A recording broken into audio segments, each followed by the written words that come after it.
What's that? What? Oh, hey guys, welcome back to the show. Guys, before we get started, I just wanted to do a public apology. It's been brought to my attention that I've been using an Adobe Premiere effect that I found that I didn't know existed called pitch shift, shifting the voice up and down. I've been overusing this a little bit, okay? And as God is my witness, Jesus Christ, it's not going to happen again. Okay, we're going to clean things up around here.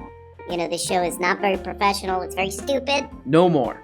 I have been presented with a challenge by my producers. And as you know, I love a good challenge. Okay. Today, we're going to be presented with a series of pro-abortion arguments from Bill Nye the Science Guy, who's very scientific. I'm going to debunk each of them. That's right, guys. This is a weekly segment where we look at one of the, That's how I feel about Ben Shapiro at this point.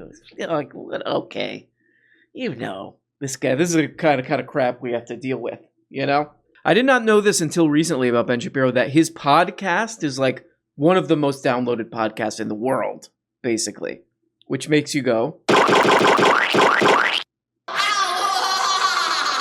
And then for some reason you do this. So he's debunking the ass of abortion arguments. For some reason he picked Bill Nye. He's just going to take a dump. What is it called? Ben Shapiro shreds. Shreds. All in caps. We're still doing that.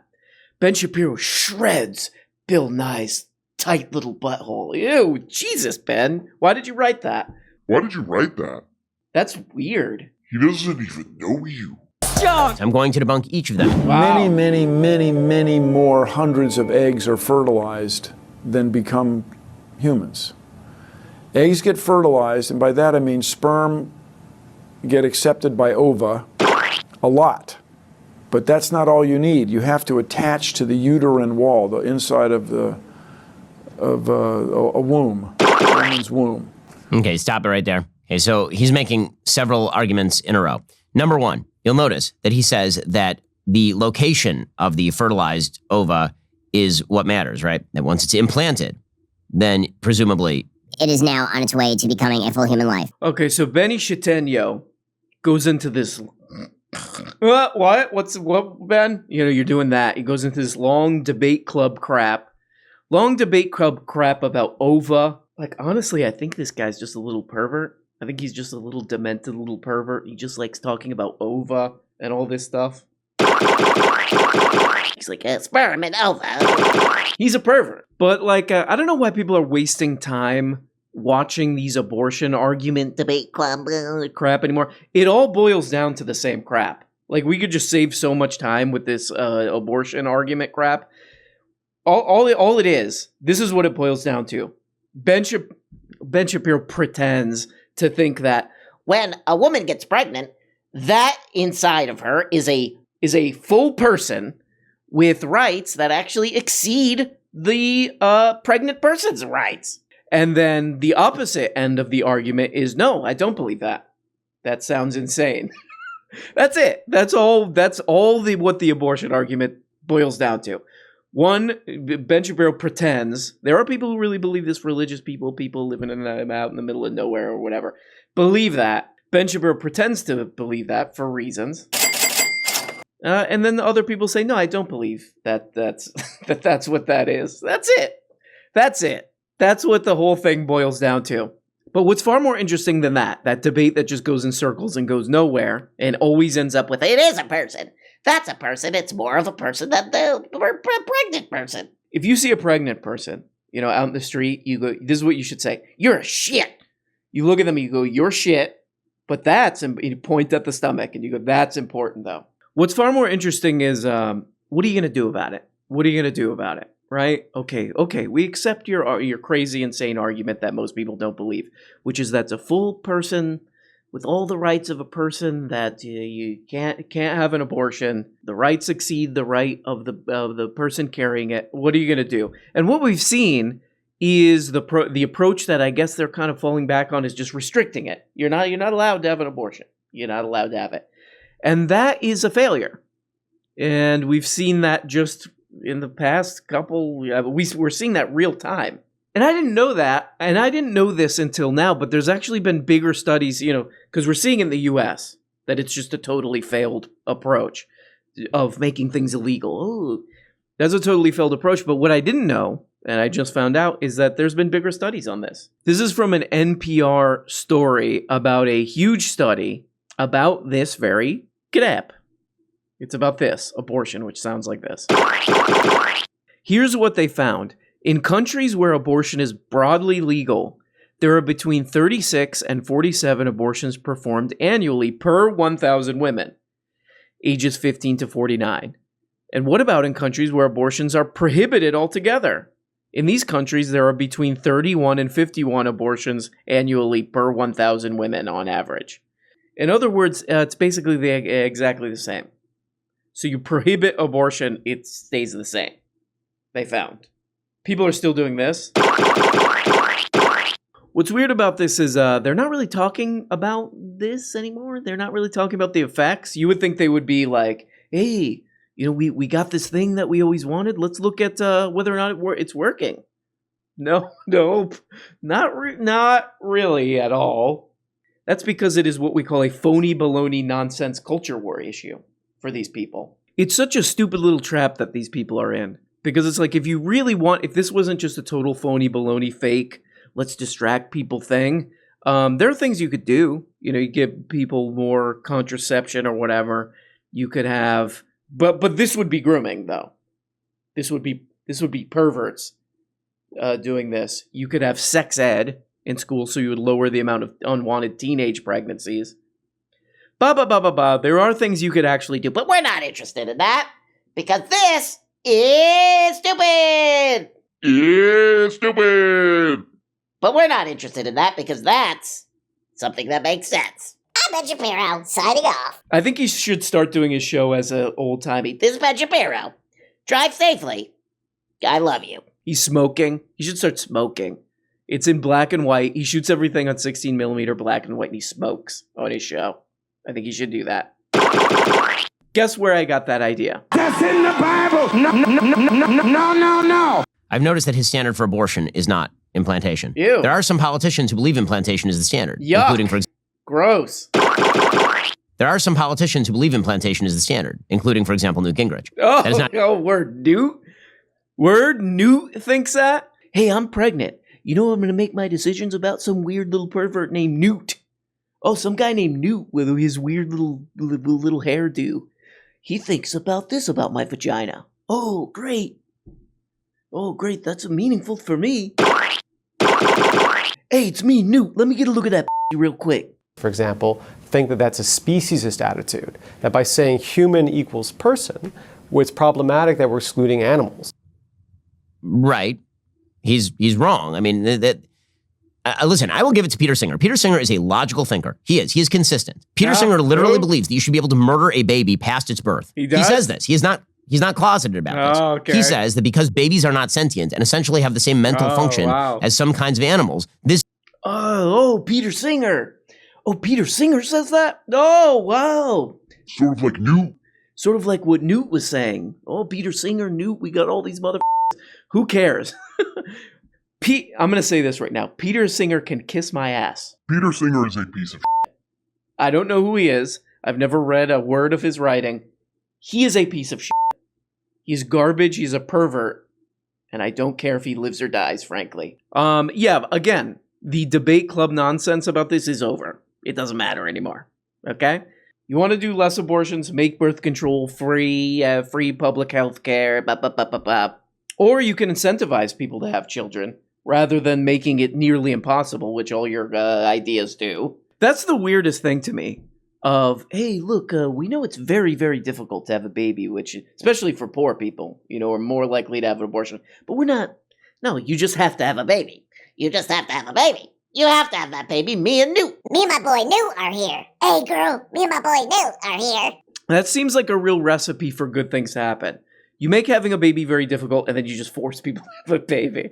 Okay, that sounds great. Great idea. Great world to live in. It's pretty interesting. Matt Brunig on his website wrote an article from the perspective of someone who thinks abortion is bad. And he writes this: given these underlying facts, it seems fairly clear that if you think abortion is bad and if you think reducing it should be an object of government policy, then tightening abortion regulations is not likely to be on the top of your policy priority list. Thus, you should focus on welfare benefits that can actually affect certain abortion decision-making margins. That seems like the obvious move. Okay, this is my favorite part of the Benny Shapino videos, is the ads. Check out this ad. It's gonna make you do this. That would be the thing.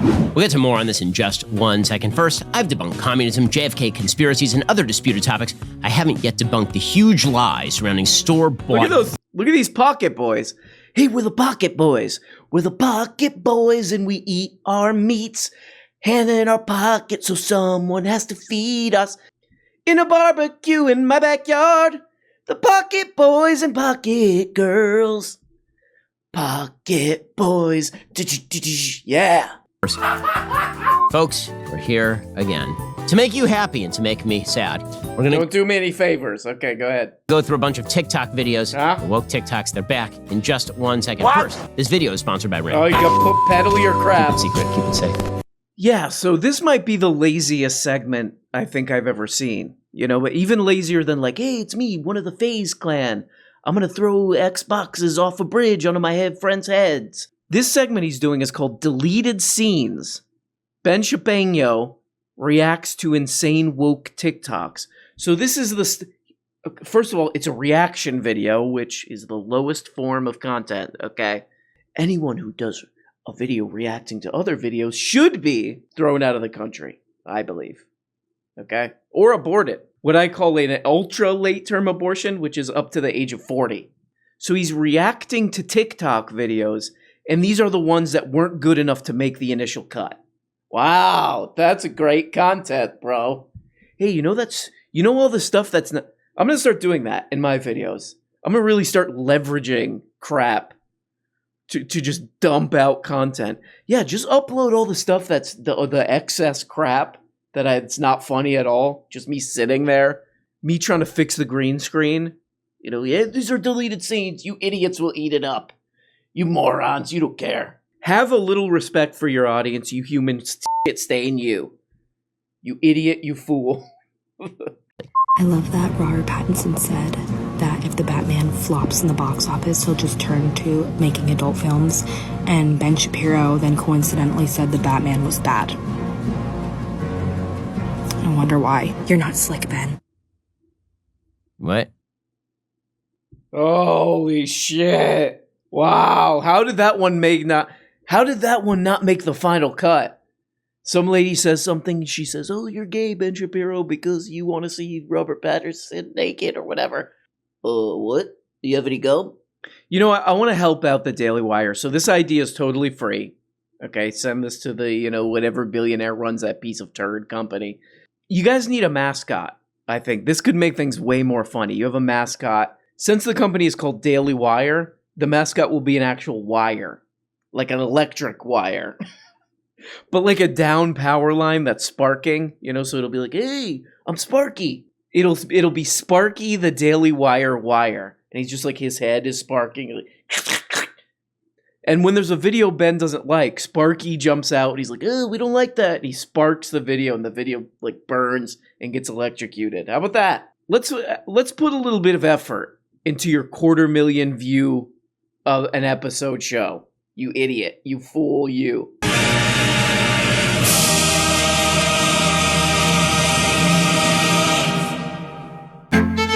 Karl Marx's Das Kapital. What? The book is often radically misinterpreted by both its supporters and its critics. Well, guys, not to make a big deal about it, but I have a Daily Wire subscription. I could get access to all the Daily Wire characters shows, Frank Drabin, Amelia Earhart's show, everybody. But my favorite show in the Daily Wire back end is called Debunked, where Ben Shapiro takes a thing and Ben Shapiro picks a topic, he lowers his trousers. It's a little graphic. And what does he do on the topic? Make pee-pee, make pee-pee. So this one is the brilliant ideas of Karl Marx. Okay, this seems like an interesting one. So, where was Marx wrong? Huh? Pretty much everywhere. Whoa! In order to examine the foolishness Jesus, and ugliness, in order to examine the foolishness and ugliness of Marxism, we must Jesus, begin Ben. by examining its Calm key tenets. There are 5 in the main. Okay, The theory of exploitation. let's hear about it. Marx believed that the history of the world was a history of class struggle between the bourgeois, who control capital and the means of production, and the proletariat, who provide the labor. Capitalism relies on a group of people who only have the ability to sell their labor. The proletariat, those are the real producers, and they have to sell that labor to the evil capitalists, the bourgeois. Right? Capitalists, who own the means of production, say on a farm a plow, can force labor to generate more labor than the laborer would for his own use. Oh! And then they can capture that surplus labor, rather than just living off the labor of his own hand. The farmer might have worked 8 hours a day to grow the crops to support his family, but now that he's working for a wage, he doesn't even know that he's working extra hours. Slavery did it with masters and slaves. Whoa! Feudalism Whoa! Look who it is. Uber cars. Make pee-pee. Did it with lords and serfs. Capitalism does it with employers and employees. To justify the notion that there's such a thing as surplus value in labor being expropriated by capitalists, Marx had to posit the notion of a true value of labor. So it's kind of funny. He's debunking the ass of this guy, this Karl Marx guy. He's debunking his ass. And he's like, the idea of these 2 different classes is kind of absurd. It sounds like he's saying. And, and he's talking about wages and all this stuff.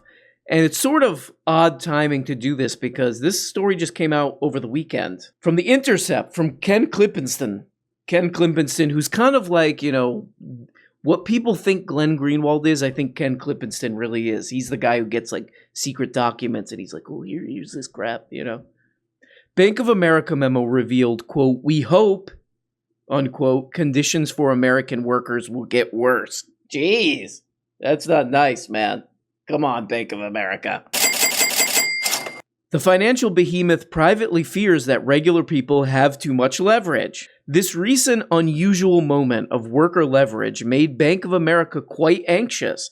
The memo expresses distress about a, quote, record-tight labor market, stating that, quote, wage pressures are going to be hard to reverse. The memo is focused on the enticing prospect of the Federal Reserve raising interest rates, slowing the economy, and bludgeoning workers back into line. Whoa, geez, good God. That's really weird. It almost sounds like, and again, this is the real world, not debate club. This is the real world, what's going on from a big company, admitting it openly. Workers having higher wages and more power, we don't like that. We don't like that. Gotta go down. It's almost like there's different groups of people with different interests that are in direct conflict almost. Debunked! I'm debunking the asses of people from the 1800s. Welcome to my lair. We need them to work. We need them to be a little bit more willing to work for fewer of these so we can get more.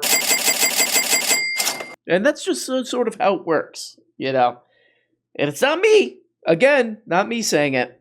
It's, that's the reality of the situation. Ideas, then, are sort of a disguise for underlying economic interests. Huh? The notion that men are driven primarily by their material circumstances rather than ideas Sounds is right. wrong. Ideas are Oh. a massive motivating factor in human life.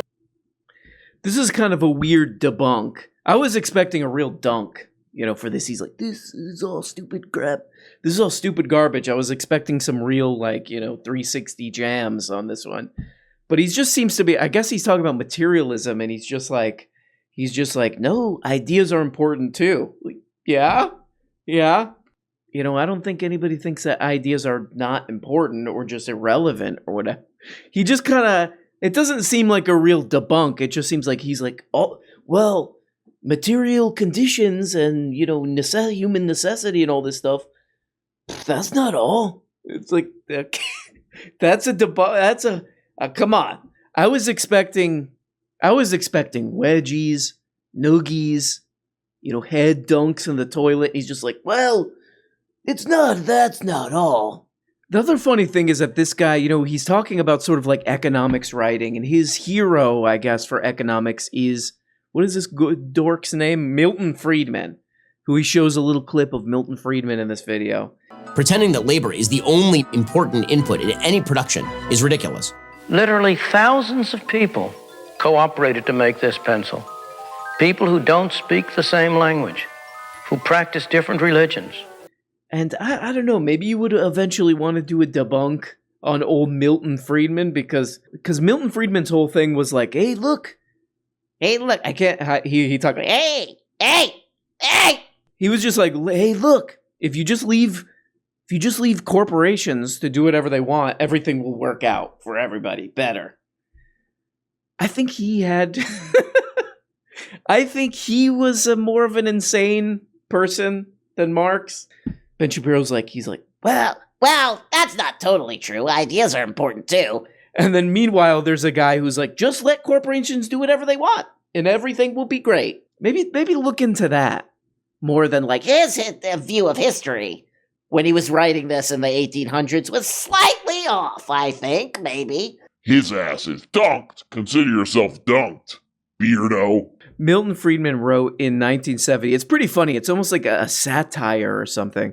He wrote a thing in the New York Times in 1970 called The Friedman Doctrine. The social responsibility of business is to increase its profits, where he basically says, Don't worry about anything, businesses. The theme of this article, which is one of his most famous pieces of writing, is, basically corporations are the biggest institution, the most important institutions in society, and also they bear no social responsibility. All right, Milt, that seems a little... So there we go, guys. One of the top podcasters in the world. Millions of people listening to this, and they say, that's in the Bible! That's in the Bible! Well, guys, look, it's Monday. But you know what? Why not? Uber cars. Do it. Monday Uber cars. You know what you're going to do in the back of those Uber cars? Make pee-pee. Make pee-pee. Love you guys. Stay safe, and I will see you tomorrow if you're a patron. If you're not, you can kiss my ass. Kiss my ass, and frankly, walk into the ocean. If you're not, then I will see you on Wednesday. Love you, and bye-bye.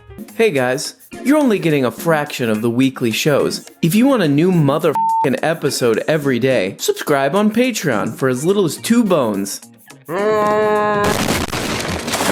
You get the patron-only Tuesday and Thursday shows, the Bookablega show where we look at important books, and the goddamn weekly behind-the-scenes show. And for only 25 bones, you could become a producer and get your name up here. Look at these people. These people make this show possible. If it wasn't for them, nothing. We don't have a show. We got nothing, and it's garbage. And we have to just leave. We have to just basically walk away. And we don't even really know where we're walking. That's the truly troubling part about all this. But please, become a patron today for as little as 2 bones, or 5 bones is another level, or 10, or you go the full 25 and you get up here. Big special thanks to these people. Love you guys. Love you guys so much.